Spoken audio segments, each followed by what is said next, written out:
Hello, everyone. Welcome to Body Bags. I'll be your reviewer for today. I'm Lonnie from Horror Heaven77.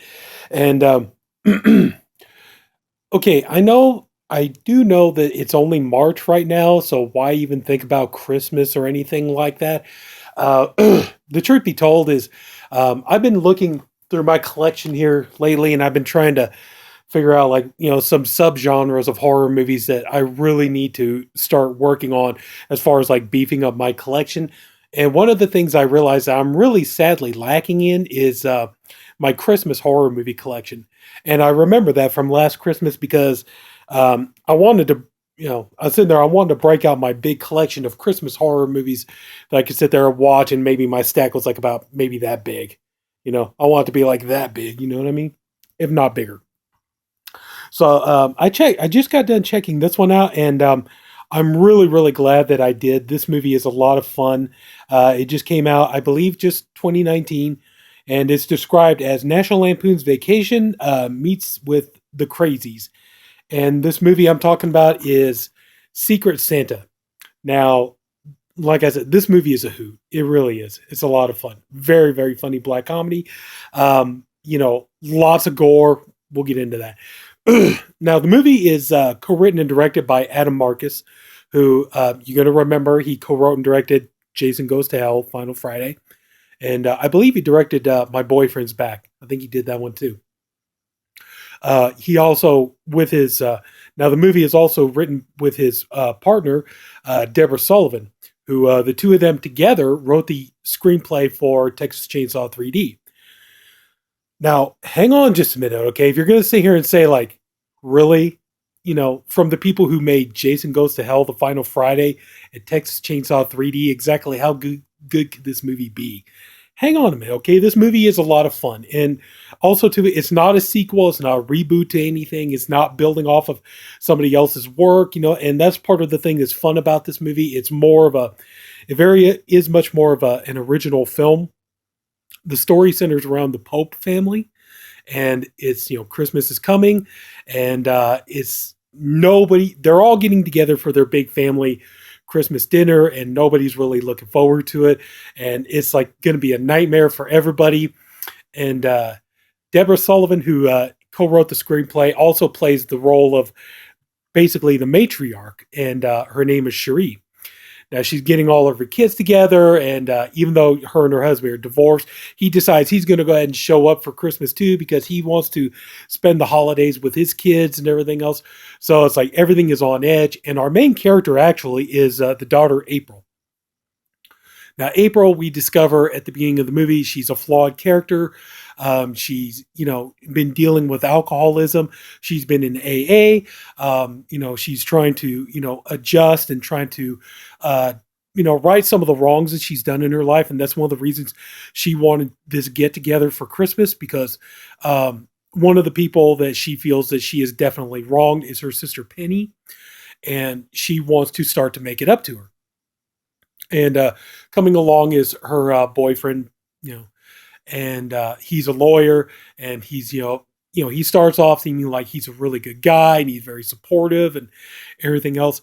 And, he's talking about, well, what about your mom? And it's like, and Penny, or not,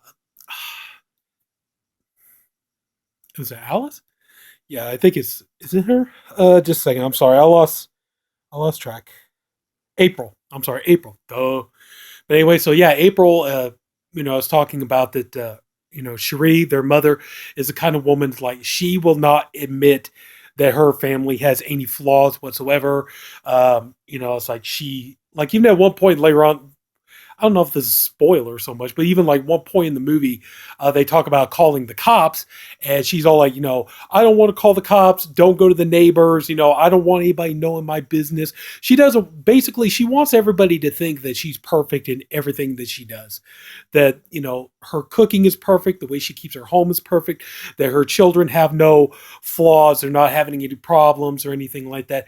Think of that movie, Home for the Holidays, with Holly Hunter, and I think it's Anne Bancroft, that Jodie Foster directed. Think of it this way, kind of like Amped Up to 11, something like that. So anyway, so also too, there's Penny, the sister, who, we find out, yeah, this woman definitely has a lot of problems. She overeats, things like that. And she works for the father. Basically, she's kind of the daughter who, kind of the child who, basically kind of doesn't seem like they could really survive without mommy and daddy around. Then you have Jackson, who is the stepbrother, and his whole thing is he's like, this guy seems like he is like super aggressive at all times. This guy seems like he just takes injections of testosterone, and he's bringing. The funny thing is like he's bringing a stripper to Christmas dinner to his family for Christmas because he's all about, he's just constantly like horny and wants to get laid, and he's just constantly sex. That's all he's about. And then there's the other brother who, I'm sorry, I forget the name now. It escapes me, but his character is all about, he doesn't want his mother, Cherie, to find out that he's gay. And it turns out that the funny thing is like Cherie, she's got, these caterers. There are 3 caterers, 2 African-American gentlemen and a lady. They're catering the Christmas dinner. And it turns out that the son, who is gay, he's actually in love with one of the caterers. And it turns out that they're in a relationship together, but Cherie does not know that. Nobody in the family knows this, really. And it's just kind of funny because, like, when the father shows up, he goes up to the son. He's like talking. He's like, he's like pointing to the girl who, the female caterer is like, yeah, don't you think she's cute? Don't you think she'd be nice and all that stuff? And he's all like, yeah, I guess so, or whatever. But so anyway, when the whole family gets there, Cherie is, she's going on and on about she made the perfect Christmas dinner. She made the perfect turkey. She's, right in front of the caterers. That's one thing I think is so funny. It's like I said, this movie's a lot of comedy in this movie. It's really, really absurd and funny that the mother, Cherie, she is taking all the credit for cooking the dinner and everything else, when everybody can plainly see there are caterers right there serving food, cooking in the kitchen, prepared drinks, things like that, tending bar, all this other kind of stuff. It's clear they're standing right there. It's, but it's like, but she still insists that she's the one who's slaving over a hot stove all day, cooking Christmas dinner and everything else. And I just think it's so oddball. And but anyway, so what ends up happening is they get, Cherie's talking about she made her world famous punch. And, she's wanting to give everybody, a glass of punch, but, April is not going to drink the punch. And I forget to mention too, Cherie, I think her sister is there too. There's an aunt there. And it's been brought up that one of the reasons why Cherie and her husband got divorced is because he started screwing her sister. So it's I mean, the whole thing is like really, really like tense and, just really, really like all messed up. So, but she's like, yeah, I want everybody to have some of my famous punch and everything. So they all sit down to dinner, and they, turns out this family does the game of Secret Santa. And so, the boyfriend, he doesn't understand. So April's explaining to him, well, what we do here is, turns out everybody gets a gift, and then, you take the gift, and then the idea, somebody has to get somebody else a gift. And then the idea is, you have to figure out based on what the gift is and everything, who gave it to you. And so, so like they're doing one, and like the biggest one here is that, April ends up giving her sister Penny, this, big extravagant, basically it's like a tour of Europe vacation. And, and it's brought up at the Christmas dinner because Penny is not eating she's not eating the turkey. And she said that she has an allergic reaction to it.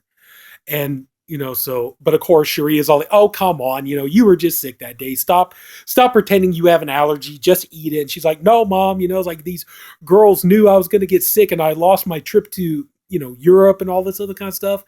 And we come to find out that April was the one who gave her this extravagant vacation. Why? Because April knew, she didn't have a hand in it, but April knew that these girls were going to give her food poisoning by giving her the turkey, or, and so, and then what ends up happening is things really start to spiral out of control. Like everybody starts to become extremely aggressive. Everybody starts to become mean. Everybody is like really insulting each other. The boyfriend actually proposes to April, but then he admits like the real reason he come there was because he just wants to get in good with her dad because her dad owns this big company and he makes a lot of money and he wants to get in good with the dad so he can become his lawyer and make a lot of money off of him and everything else. And then what ends up, and it's just things start escalating out of control. And and I'm sorry, but I'm going to give away a tiny little spoiler here. What ends up ultimately happening is that what is it the like I said, the father, the husband, he runs this big pharmaceutical company. And one of the things that he was developing was a truth-telling serum, cavasodium amytal truth-telling serum. But, they were developing it. It has this really bad side effect. And the side effect is that it makes people aggressive and it makes them overly violent. And it turns out that the punch was spiked with this drug. And so next thing you know, everybody just starts attacking each other. Words come out. Everybody's telling the truth, but it's making everybody violent. Everybody is attacking each other, ready to kill each other. And then just carnage ensues.